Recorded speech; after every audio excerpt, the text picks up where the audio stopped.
Gyan Sudha success साथी channel में आपका एक बार फिर से स्वागत है। आइए आज हम करते हैं जैम केमिस्ट्री की एमसीक्यूज। केमिकल बॉन्डिंग से संबंधित कुछ क्वेश्चंस को आज हम सॉल्व करते हैं।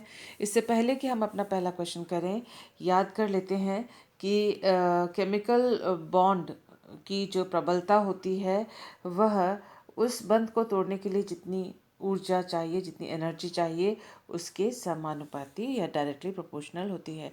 यानी ज़्यादा एनर्जी अगर चाहिए बॉन्ड को तोड़ने के लिए तो उसका मतलब केमिकल बॉन्ड की स्ट्रेंथ ज़्यादा है। याद कर लेते हैं, देख लेते हैं उन कारकों को, फैक्टर्स को जो बॉन्ड एनर्जीज को या बंध ऊर्जा को प्रभावित करते हैं।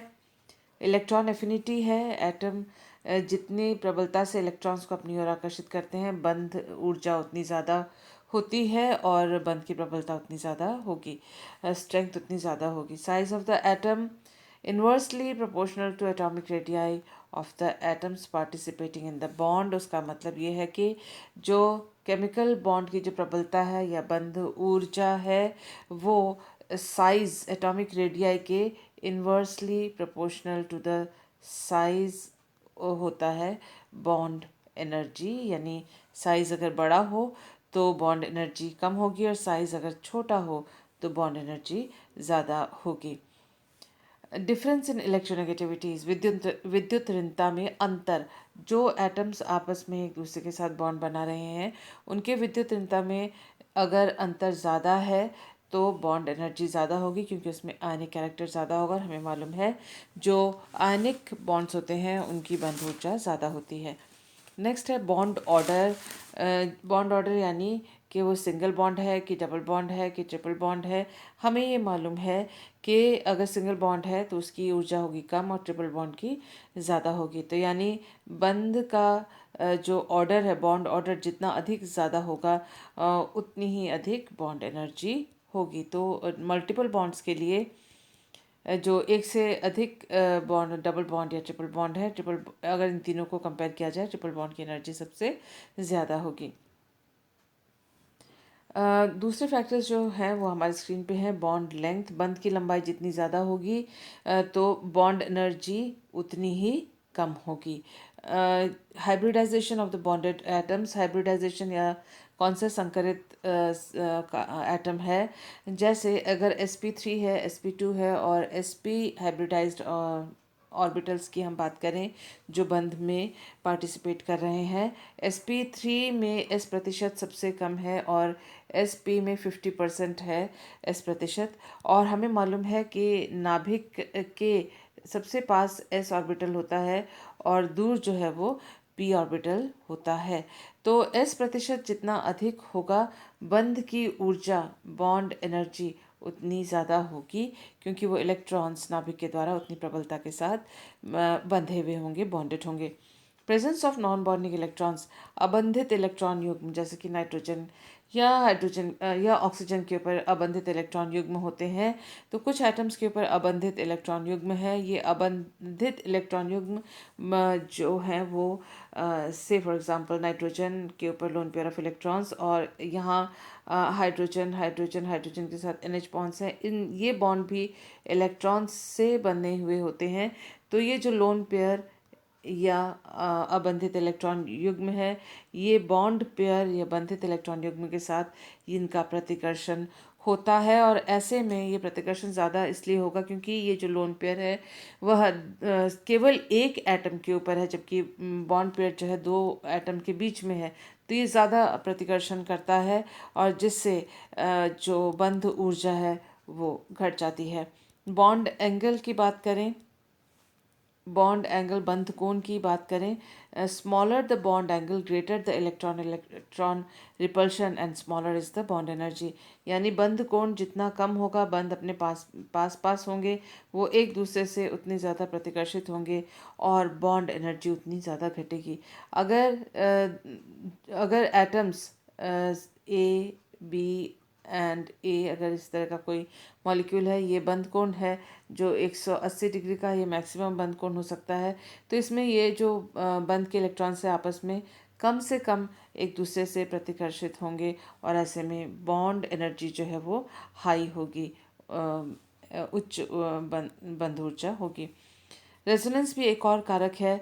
रेजोनेंस यानी संकरण जो होता है वह नहीं है। रेजोनेंस यानी जो इलेक्ट्रॉन्स का डीलोकलाइजेशन, किसी संरचना में अगर वो इलेक्ट्रॉन डीलोकलाइज हो जाता है अनुनाद के द्वारा, तो अनुनाद जितना ज़्यादा होगा उतनी ज़्यादा अनुनादी संरचनाएं होंगी और उससे अधिक स्थायित्व आएगा, ग्रेटर स्टेबिलिटी आएगी और जिससे बॉन्ड एनर्जी वो हाई हो जाएगी। तो ये कुछ फैक्टर्स थे जो हमें ध्यान में रखने हैं। The correct order of mean bond energies in the binary hydrides. तो ये हमें चार प्रकार के हाइड्राइड्स दिए हुए हैं, HF H2O, CH4 और NH3, और इनके जो बॉन्ड एनर्जी, बंध ऊर्जा, औसत बंध ऊर्जा का क्रम इनमें से, इन चारों में से कौन सा है वो हमसे पूछा गया है।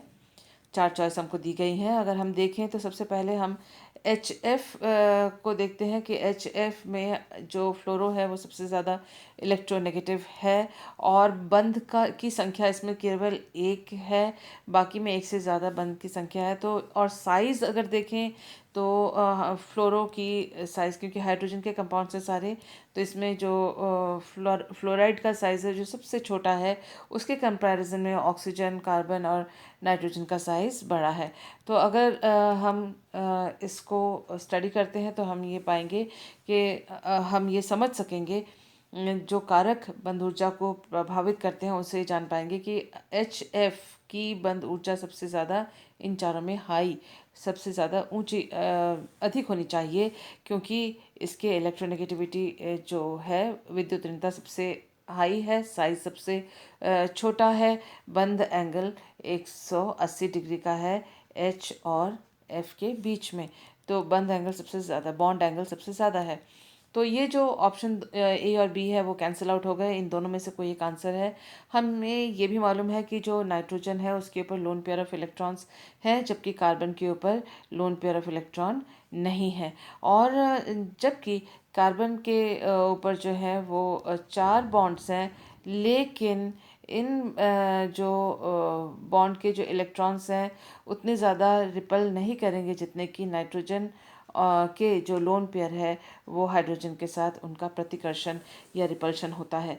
इसलिए जो बंध ऊर्जा है NH3 की, वो CH4 की तुलना में कम होगी, क्योंकि CH4 में चार बंध होने के बावजूद उसमें, क्योंकि लोन पेयर कार्बन के ऊपर नहीं है, इसीलिए चार बंध होने के बावजूद भी इसमें ज़्यादा स्टेबिलिटी या बंध ऊर्जा ज़्यादा होगी, इसका स्थायित्व बंधों का उससे कम होगा। इसलिए जो सही क्रम है ये भी क्रॉस हो गया, सही क्रम है ऑप्शन नंबर C। और जैसा कि आप देख सकते हैं ये बॉन्ड एनर्जी से या बंध ऊर्जा से आप देख सकते हैं कि एमोनिया का जो बॉन्ड एनर्जी है वो सबसे कम है, और रीज़न है इसका लोन पेयर ऑफ इलेक्ट्रॉन्स, जो अबंधित इलेक्ट्रॉन युग्म और बंधित इलेक्ट्रॉन युग्म जो है उनके बीच में रिपल्शन, और इसका साइज का HF से काफ़ी बड़ा होना। नेक्स्ट क्वेश्चन को करने से पहले याद कर लेते हैं वेस्पर थ्योरी को, जो valence shell electron pair theory है। वेस्पर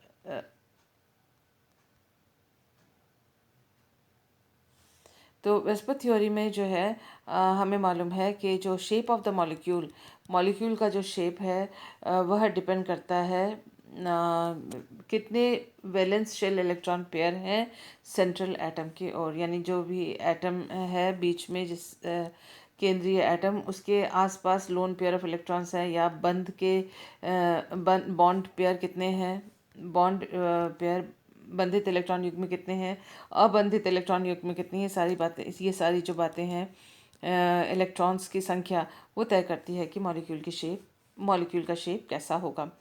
दो तरह के इलेक्ट्रॉन पेयर्स, इलेक्ट्रॉन युग्म होते हैं। एक है बॉन्ड पेयर, बंधित बॉन्ड को बनाने वाले इलेक्ट्रॉन युग्म, और दूसरा है अबंधित इलेक्ट्रॉन युग्म जो लोन पेयर कहलाता है।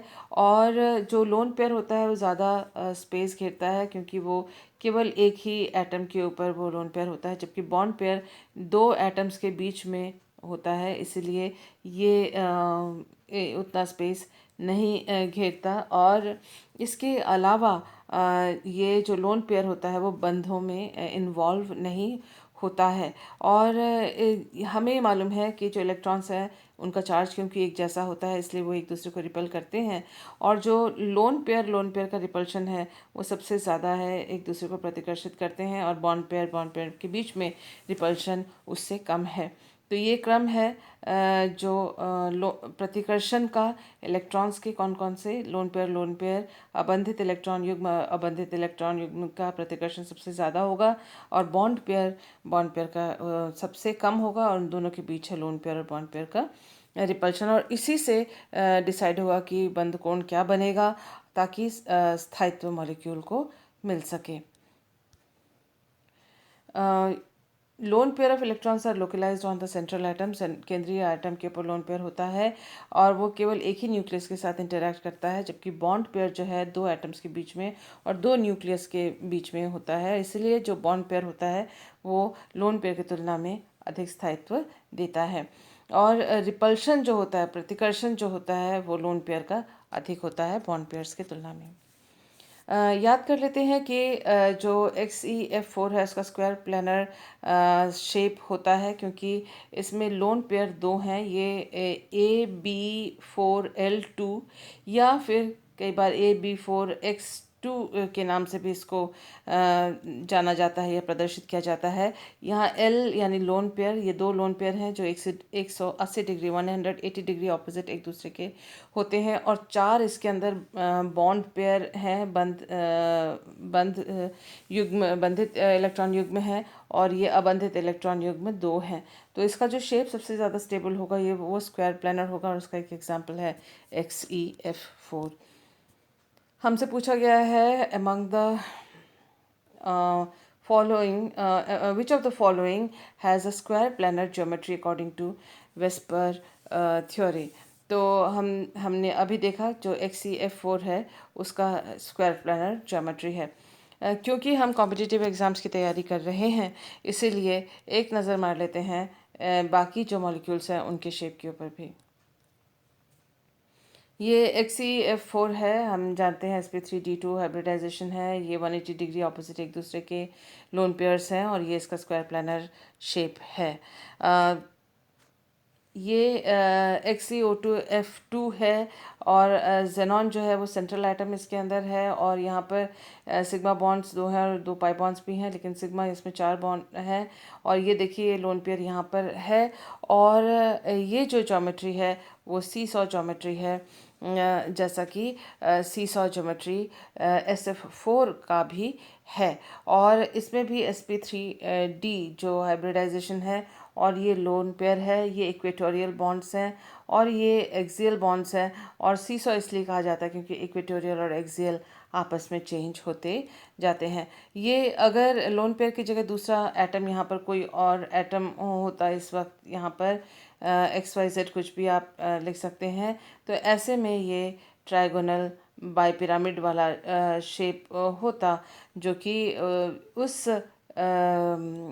किसी ग्रुप के एब्सेंस में ये सीसॉ शेप हो जाता है। इसमें ये एक्सियल बॉन्ड्स कहलाते हैं और ये इक्वेटोरियल बॉन्ड्स कहलाते हैं। और ये शेप सबसे ज़्यादा स्टेबल इसलिए है क्योंकि लोन पेयर को इधर इस प्रकार से इसकी पोजीशन यहाँ सेंट्रल एटम पे दी गई है, जिससे दूर दूसरे जो एटम्स हैं वो स्थित हैं। जो BF4 माइनस टेट्राफ्लोरोबोरेट आयन है उसमें बोरोन जो है वो sp3 हाइब्रिडाइज्ड है। इसके 3 वैलेंस इलेक्ट्रॉन है, वो 3 इलेक्ट्रॉन्स इन बंधों को बनाने में कंट्रीब्यूट करता है, लेकिन इसके ऊपर एक माइनस चार्ज भी है। और उससे भी वो उसका इस्तेमाल ये बॉन्ड वैलेंस इलेक्ट्रॉन में करता है। और इसके अलावा 4 फ्लोरो हैं जो एक एक इलेक्ट्रॉन्स देते हैं। टोटल 8 इलेक्ट्रॉन वैलेंस इलेक्ट्रॉन हो जाते हैं यहाँ पर बोरोन के लिए, जो कि इसको स्टेबिलिटी देते हैं। और उसकी जो शेप है वो टेट्राहेड्रल शेप होता है, ठीक वैसे जैसे मीथेन का होता है। तो ये जो बाकी मॉलिक्यूल्स थे उनके शेप के बारे में हमने जानकारी अभी प्राप्त की है। इससे पहले कि हम नेक्स्ट क्वेश्चन करें, याद कर लेते हैं कि इलेक्ट्रॉन न्यून स्पीशीज़ किसे कहा जाता है। इलेक्ट्रॉन न्यून स्पीशीज़ वो हैं, या इलेक्ट्रॉन डेफिशिएंसी वो शब्द है जो ये बताता है कि molecules having fewer than the number of electrons required for maximum stability. अधिकतम स्टेबिलिटी होने के लिए जो इलेक्ट्रॉनिक कॉन्फ़िगरेशन, इलेक्ट्रॉनिक विन्यास होना चाहिए, उससे अगर कम इलेक्ट्रॉन अगर हों तो उसको कहा जाता है इलेक्ट्रॉन डेफिशिएंट स्पीशीज़, इलेक्ट्रॉन न्यून स्पीशीज़। और इस प्रक्रिया को कहा जाता है इलेक्ट्रॉन डेफिशिएंसी या इलेक्ट्रॉन न्यूनता। जो मेन ग्रुप के एटम्स होते हैं उनमें वैलेंस शेल या बाह्यतम कोश में कक्षक में उनके 8 इलेक्ट्रॉन होने चाहिए। ट्रांजिशन मेटल्स में बाह्यतम में कक्षक में 18 इलेक्ट्रॉन्स होने चाहिए। अगर इनसे कम इलेक्ट्रॉन्स हैं तो उनको इलेक्ट्रॉन डेफिशिएंसी, इलेक्ट्रॉन डेफिशिएंट या इलेक्ट्रॉन न्यून एटम या इलेक्ट्रॉन न्यून मॉलिक्यूल कहा जाता है। अगर उस मॉलिक्यूल के आउटर मोस्ट शेल में 8 या 18 से 8, तब जब मेन ग्रुप एटम्स हों या ट्रांजिशन मेटल्स वगैरह हों तो उसमें 18। अगर पूरे मॉलिक्यूल की बात करें तो मॉलिक्यूल के जो मॉलिक्यूलर ऑर्बिटल है, अगर वो उसके जो बॉन्डिंग मॉलिक्यूलर ऑर्बिटल अगर अपूर्ण हो, पूरी तरह से भरे हुए नहीं हो, तो उनको इलेक्ट्रॉन डेफिशिएंट कहा जाता है। जैसे कि 13 ग्रुप के BH3 या ALH3, इनके बाह्यतम कोश में 6 इलेक्ट्रॉन होते हैं जबकि होने चाहिए 8। तो इसीलिए ये जो है वो इलेक्ट्रॉन डेफिशिएंट कंपाउंड या इलेक्ट्रॉन न्यून कंपाउंड के नाम से जाने जाते हैं। देख लेते हैं, याद कर लेते हैं कि कार्बन के आउटर मोस्ट शेल में 4 इलेक्ट्रॉन्स हैं और ये इसका इलेक्ट्रॉनिक कॉन्फ़िगरेशन है। और जब CH4 यानी 4 हाइड्रोजन इसके साथ अपने इलेक्ट्रॉन्स के द्वारा बॉन्ड बनाते हैं, तो वो 4 हाइड्रोजन के साथ बॉन्ड बनाने पर इसका जो मॉलिक्यूलर ऑर्बिटल होगा बाह्यतम कक्षक का, उसमें कार्बन पर 8 इलेक्ट्रॉन हो जाएंगे, जिसमें से 4 इलेक्ट्रॉन्स 4 हाइड्रोजन अपने उसके साथ साझा किए हुए होंगे। ALH3 की बात करें तो इसके जो आउटरमोस्ट शेल में देखिए जो कॉन्फ़िगरेशन है, ये है 2p जो पूरा भरा हुआ है, और 3s में 2 और 3p में 1 इलेक्ट्रॉन है। तो उसका मतलब इसको अगर हम यहाँ शिफ्ट भी करते हैं यहाँ से कैंसिल करके, तो ये जो है sp2 हाइब्रिडाइजेशन इसका यहाँ पर बना, और 1 इलेक्ट्रॉन यहाँ, 1 इलेक्ट्रॉन यहाँ और 1 इलेक्ट्रॉन यहाँ, इन 3 के साथ 3 हाइड्रोजन अगर अपने इलेक्ट्रॉन्स देकर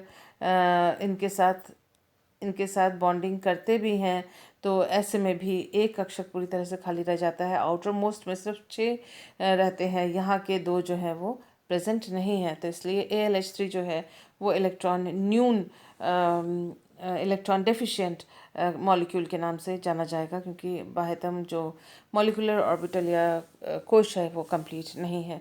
6 इलेक्ट्रॉन्स हैं, ट्राइगोनल प्लानर इसका स्ट्रक्चर है, और ये इलेक्ट्रॉन्स ट्राइगोनल प्लानर इलेक्ट्रॉन्स हैं, ट्राइगोनल प्लानर बॉन्ड्स हैं। यहाँ पर हम देख सकते हैं अमोनिया बोरेन, बोरेन में इलेक्ट्रॉन न्यून है, और अमोनिया के साथ अगर वो electrons loan pair of electrons जो नाइट्रोजन के ऊपर है उसके साथ वो साझा करता है, ऐसे में उसकी इलेक्ट्रॉन डेफिशिएंसी ख़त्म हो जाती है। तो अमोनिया बोरेन अगर हम देखें तो वो इलेक्ट्रॉन डेफिशिएंट स्पीशीज़, इलेक्ट्रॉन न्यून स्पीशीज़ नहीं है। जर्मेन की बात करते हैं। जर्मेन में जर्मेनियम में आउटर मोस्ट जो शेल है उसमें देखिए 4 इलेक्ट्रॉन्स हैं, और जब GeH4 के में हम देखें तो 4 हाइड्रोजन जो है अपना एक एक इलेक्ट्रॉन देकर यहाँ पर साझा करके इसके साथ बॉन्ड बनाते हैं, जिससे कि जो आउटर मोस्ट मॉलिक्यूलर ऑर्बिटल होगा उसमें 8 इलेक्ट्रॉन कंप्लीट हो जाते हैं। तो ये भी इलेक्ट्रॉन इलेक्ट्रॉन न्यून स्पीशीज़ ये भी नहीं है। Which one of the following is an electron deficient molecule according to octet rule? Octet rule के अनुसार, यानी बाह्यतम कोश में 8 इलेक्ट्रॉन्स होने चाहिए, किसमें नहीं है वह इलेक्ट्रॉन डेफिशिएंट होगा, तो उसको पूछा गया है।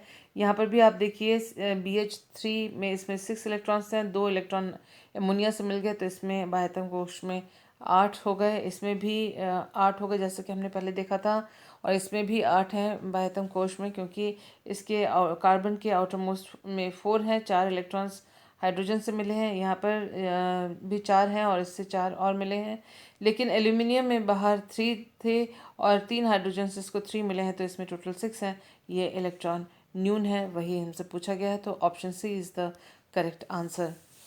नेक्स्ट क्वेश्चन को करने से पहले याद कर लेते हैं कि लैटिस एनर्जी, जो कि लैंडे इक्वेशन लैटिस एनर्जी के लिए दिया हुआ है और इसके ऊपर कई क्वेश्चंस पूछे जाते हैं। हम याद कर लेते हैं कि जो लैटिस एनर्जी है वो डायरेक्टली प्रोपोर्शनल टू, मतलब lattice energy is directly proportional to cation का चार्ज और एनायन का चार्ज है, उसको मल्टीप्लाई करेंगे तो उसके समानुपाती है। और इन्वर्सली प्रोपोर्शनल टू जो आयन के बीच में जो डिस्टेंस है उसके इन्वर्सली प्रोपोर्शनल या विषमानुपाती है। तो इन बातों को हम ध्यान में रखते हैं। हमारे पास नेक्स्ट क्वेश्चन है, पूछा गया है which one of the following has highest lattice energy. इन सब में सबसे ज़्यादा लैटिस एनर्जी किसकी है? हमें मालूम है कि ऊपर आता है लिथियम जिसका साइज़ छोटा है और नीचे उसके एक नीचे आता है उसके पोटेशियम और उसके बाद आता है इधर साइड में कैल्शियम। तो कैल्शियम का और पोटेशियम का साइज़ जो है वो लिथियम से बड़ा है। तो आर बड़ा तो है, तो उसका मतलब ये दोनों जो है वो आंसर तो इसके हाईएस्ट लैटिस एनर्जी में नहीं होंगे। अगर इन दोनों की बात करें तो साइज़ लगभग अगर हम बराबर मान भी लें तो फिर हम देख सकते हैं कि इसमें चार्ज ज़्यादा है कैल्शियम के ऊपर, 2+ है और यहाँ पर 2 माइनस चार्ज हैं, तो 2 इंटू 2 4 हो गए। जबकि यहाँ पर जो चार्ज आवेश है इसमें +1 और इसका -1, टोटल माइनस करेंगे तो इंटू 1, तो यहाँ पर 4 आया है आंसर, यहाँ पर आया है आपके 1। तो जो highest directly proportional to multiplication of charges है, तो चार्जेस जो है इसमें CaCl2 की ज़्यादा है, तो लैटिस एनर्जी भी इसकी ज़्यादा होगी, जो कि हमने बॉर्न लैंडे इक्वेशन से डायरेक्टली पता किया है। At room temperature HCl is a gas, HF is a liquid because कमरे के ताप पर HCl गैस है और HF जो है वो एक द्रव है। ऐसा क्यों? हमें मालूम है कि अगर कोई मॉलिक्यूल द्रव अवस्था में है तो उसके 2 मॉलिक्यूल के बीच में आकर्षण बल होगा। हमें ये भी मालूम है कि वैंडरवाल आकर्षण बल से हाइड्रोजन बॉन्डिंग जो है वो ज़्यादा स्टेबल है या ज़्यादा प्रबल है। हमें ये भी मालूम है कि जो HCl है, Cl की साइज़ बड़ी है और F की साइज़ छोटी है। हमें ये भी मालूम है कि हाइड्रोजन और फ्लोरो के का जो साइज़ है वो आपस में एक दूसरे के करीब है, जबकि हाइड्रोजन छोटा है और क्लोराइड का साइज़ जो है वो बड़ा है, जिस वजह से यहाँ हाइड्रोजन बॉन्ड आसानी से बन सकता है क्योंकि एक HF दूसरे मॉलिक्यूल के H के करीब आ सकता है। जबकि जो यहाँ पर HCl है तो एक HCl दूसरे H के उतने करीब दूसरे HCl के उतने करीब नहीं जाकर बॉन्ड बना नहीं सकता। हाइड्रोजन बॉन्ड नहीं बना सकता उतनी प्रबलता से जितना कि HF के मॉलिक्यूल में हाइड्रोजन बॉन्ड बन सकता है। तो इन बातों को ध्यान में रखते हुए जो हमारा करेक्ट ऑप्शन है, उन्होंने पूछा है कि HF लिक्विड है कमरे की ताप पर, ये गैस है क्योंकि इसमें हाइड्रोजन बॉन्ड बनता है हाइड्रोजन फ्लोराइड मॉलिक्यूल्स के बीच में, इसमें हाइड्रोजन बॉन्ड नहीं बनता। Strong intermolecular hydrogen bonding in HF है और ये HCl एसिडिक है या एसिडिक नहीं है, या एसिडिक वाले जो क्वेश्चंस हैं कि कौन सा एसिडिक है कौन सा नहीं है, उसका इससे कोई लेना देना नहीं है। और हाइड्रोजन और फ्लोराइड के बीच में HF में क्या बॉन्डिंग है उससे भी कोई लेना देना नहीं है। 2 मॉलिक्यूल्स के आपस के बीच में जो बॉन्ड है वो कितना ज़्यादा है वो डिसाइड करता है विस्कोसिटी, वो डिसाइड करता है कि वो लिक्विड होगा कि गैस। तो यहाँ पर आप देख सकते हैं कि जो ऑप्शन सी है that is the correct answer. इन्हीं बातों को देख लेते हैं। यहाँ पर देखिए HF और ये HF और ये HF है, उनके बीच में इस तरह से एक सिस्टमैटिक हाइड्रोजन बॉन्ड बने हुए हैं। ये जो डॉटेड लाइन से दिखाए गए हैं वो हाइड्रोजन बॉन्ड हैं। और ये जो स्ट्रक्चर है उसका बॉन्ड एंगल और बॉन्ड लेंथ ये आप देख सकते हैं, और ये हाइड्रोजन बॉन्ड लेंथ का कितना है वो भी यहाँ पर डेटा दिया हुआ है। जो HCl है इसमें हाइड्रोजन बॉन्डिंग नहीं के बराबर होता है, क्योंकि क्लोरो बहुत ज़्यादा साइज़ में होता है। और 1s जो हाइड्रोजन का है, 3p जो शेल है क्लोरो का है, उनके बीच में वीक इंटरेक्शन या वीक ओवरलैपिंग होती है। कोवलेंट बॉन्डिंग के लिए जो हाइड्रोजन बॉन्डिंग के लिए जो कोवलेंट कैरेक्टर, कोवलेंट प्रकृति चाहिए होती है ओवरलैपिंग के लिए, तो वो ओवरलैपिंग साइज में डिफरेंस की वजह से वो ओवरलैपिंग कम होता है। तो हाइड्रोजन बॉन्डिंग जो HCl में है वो लगभग नहीं के बराबर है। यही कारण है, कारण कमरे के ताप पर HCl जो है वो गैस है और HF जो है वो HF सॉरी HF वो लिक्विड है। नेक्स्ट क्वेश्चन को करने से पहले याद कर लेते हैं कि विस्कोसिटी या विस्कासिता तब होती है जब अलग अलग मॉलिक्यूल्स आपस में वैन डर वाल फोर्स या फिर हाइड्रोजन बंध के द्वारा बंधे हुए होते हैं। जितने ज़्यादा प्रबल ये इंटरमॉलिक्यूलर अंतःअणुक जो बल होंगे, उतनी ज़्यादा विस्कासिता या विस्कोसिटी होगी, या वो लिक्विड उतना ज़्यादा गाढ़ा होगा। यहाँ देख रहे हैं हम वाटर मॉलिक्यूल। वाटर मॉलिक्यूल ये देखिए, इस मॉलिक्यूल को लेते हैं। एक वाटर मॉलिक्यूल है, वो दूसरे दो वाटर मॉलिक्यूल्स से वो हाइड्रोजन बॉन्ड बना रहा है। इसका ऑक्सीजन इसके हाइड्रोजन के साथ, और ये हाइड्रोजन यहाँ पर ऑक्सीजन के साथ। यहाँ पर देख सकते हैं दो हाइड्रोजन बॉन्ड। इसी तरह से ये मिथेनॉल है, मिथेनॉल CH3OH। और यहाँ देख सकते हैं कि ये जो मॉलिक्यूल है, इस दूसरे मिथेनॉल का हाइड्रोजन और ऑक्सीजन के बीच में, और इसका ऑक्सीजन और हाइड्रोजन के बीच में यहाँ बॉन्ड बन रहा है। तो दो हाइड्रोजन बॉन्ड एक एक मॉलिक्यूल बना रहा है मिथेनॉल में। सेम टू सेम जो है वो इथेनॉल इथेनॉल में बना रहा है, लेकिन इथेनॉल का मॉलिक्यूल का साइज़ जो है मिथेनॉल से ज़्यादा है, बड़ा है। तो इसीलिए मिथेनॉल की तरह ये छोटा मॉलिक्यूल नहीं है। और लेकिन दोनों में जो कॉमन बात है वो है OH ग्रुप है। और आप देख सकते हैं कि अगर ये एक मॉलिक्यूल हम देख रहे हैं, उसका ऑक्सीजन जो है दूसरे इथेनॉल मॉलिक्यूल के इथेनॉल ETOH या CH3CH2OH मॉलिक्यूल है, उसके साथ इसका जो ऑक्सीजन है दूसरे मॉलिक्यूल के हाइड्रोजन के साथ, और इसी मॉलिक्यूल का हाइड्रोजन दूसरे इथेनॉल मॉलिक्यूल के ऑक्सीजन के साथ हाइड्रोजन बॉन्डिंग बना रहा है। तो कुल मिला के एक एक जो अल्कोहल का मॉलिक्यूल है, इथेनॉल का मॉलिक्यूल है, वो दो दो हाइड्रोजन बॉन्ड्स बना रहा है। ये है हमारे पास ग्लिसरॉल, जिसमें आप देख सकते हैं 3 कार्बन एटम है एक मॉलिक्यूल में, और तीनों में एक OH OH और OH, तीनों में एक OH OH एक एक OH ग्रुप लगा हुआ है। आप देख सकते हैं कि एक OH जो है एक OH जो ग्रुप है वो ऑक्सीजन एक हाइड्रोजन के साथ, और हाइड्रोजन दूसरे के ऑक्सीजन के साथ इस दूसरे मॉलिक्यूल के साथ वो बॉन्ड बना रहा है। उसी तरह से इस वाला जो कॉर्नर वाला जो OH ग्रुप है इस मॉलिक्यूल का, वो इस वाले मॉलिक्यूल के हाइड्रोजन और इसके ये जो ऑक्सीजन है यहाँ पर इस हाइड्रोजन के साथ, इसके हाइड्रोजन के साथ हाइड्रोजन बॉन्ड बनाएगा।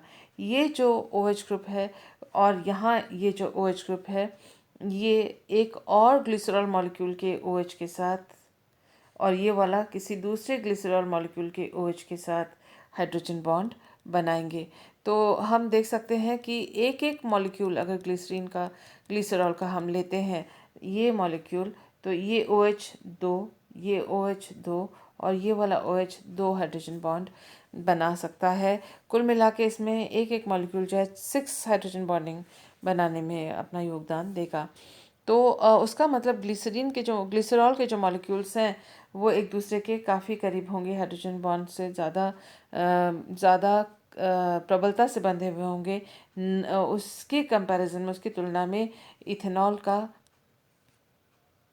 या वाटर का या फिर मिथेनॉल के जो हाइड्रोजन बॉन्ड हैं उतने ज़्यादा संख्या में नहीं होंगे। यानी अगर विस्कोसिटी की बात की जाए तो ग्लिसरॉल के हाइड्रोजन बॉन्ड क्योंकि ज़्यादा हैं, इसलिए उसकी विस्कोसिटी ज़्यादा होगी। द मोस्ट विस्कस लिक्विड इस इन ये जो 4 हमको दिए हुए हैं, इसमें से सबसे ज़्यादा गाढ़ा या विस्कोसिटी वाला यौगिक लिक्विड द्रव कौन सा है? ग्लिसरॉल है, ना कि मेथनॉल, ना कि वाटर, ना कि एथिलीन ग्लाइकॉल।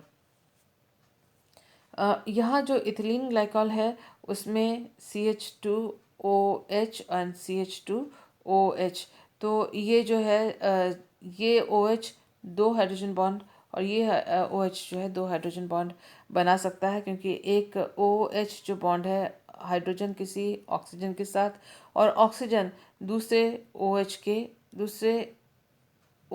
के हाइड्रोजन के साथ बॉन्ड बनाता है। तो इसमें 4 हाइड्रोजन बॉन्ड होंगे, इसमें 2, इसमें 2, इसमें 6। तो ये हाइड्रोजन बॉन्ड की संख्या सबसे ज़्यादा है और answer is option D, glycerol.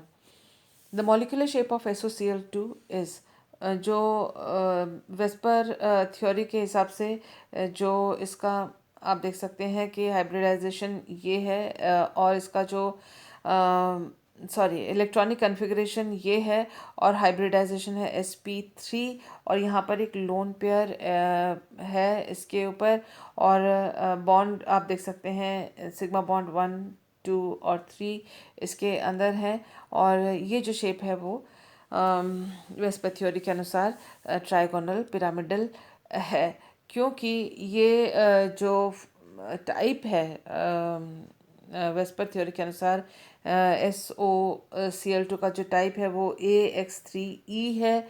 यहाँ पर आप देख सकते हैं कि A एक तरह का सेंट्रल एटम है, केंद्रीय एटम, X जो इसके चारों तरफ जुड़े हुए हैं, जुड़े बॉन्डेड है, और E जो है वो यहाँ पर अबंधित इलेक्ट्रॉन युग्म की संख्या है।